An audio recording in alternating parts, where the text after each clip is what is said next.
taon-taon, dito ako nahihirapan at napapagod, lalo na kapag summer season. Napakadaming damo kasing tumutubo dito sa bakuran namin. Hi, hello, minasang konnichiwa. Tara, samahan nyo kami today's mini vlog. Ito nga pala yung ganap ko nung isang araw. Mga bandang alas 8 ng umaga, nagpunta ako dito sa aking mini garden para maglagay ulit ng wed mat. Yung ganito na 10 meters na nabili ko, na nilagay ko dun sa harap dahil naubos na, kaya bumili ulit ako ng panibago. Mahaba nga pala tong binili ko. Nasa 20 meters. Yung 10 meters na nabili ko, medyo maiksi lang. Ito naman, medyo mahaba ng konti. Dito ko nga pala ilalagay sa may likod namin. Itong 20 meters ay nabili ko ng mahigit 2,000 yen. Kung sa peso naman ay mahigit 800 pesos. Dito sa amin, alas 8 pa lang ng umaga. Pero grabe mga auntie, sobrang init. Tiis-tiis lang muna para mabilis matapos. Para hindi tubuan ng damo mga auntie. Agad na rin yung tignan. Ang purpose po ng nilagay ko ay para hindi po tubuan ng maraming damo. Meron ako ipapakita sa inyo. Yan, ganyan. Kapag nilagyan po natin siya ng ganito, mamatay po yung mga damo. Maaliwalas na, hindi na siya madamo. Konting push na lang. Kaso konti na lang yung wed mat natin. Baka bibili pa ako niyan mamaya. Para hindi rin ako nahihirapan mag grass cutter. Nakapagod kaya mag grass cutter mga auntie, paulit-ulit na lang. Buti pa kapag ganito, hindi natutubuan ng damo. Dito naman tayo. O dito, lalagyan ko ulit yung mga yan para mas gumanda.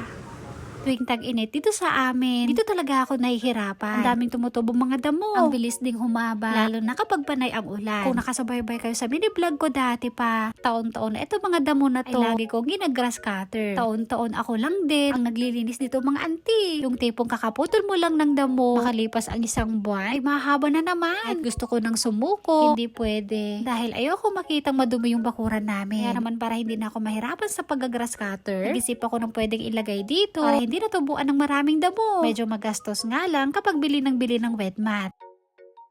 Nakakatuwa naman, medyo maganda na siya. Dito meron akong gagawin dito kaya hindi ko siya nilagyan. Ayan, eto, naglagay na tayo dito. Nakakatuwa naman. Lalagyan ko pa banda doon kaso nga lang konti na lang yung wed mat natin kaya bibili muna ako. Eto na lang yung natira, ilalagay ko doon sa harap.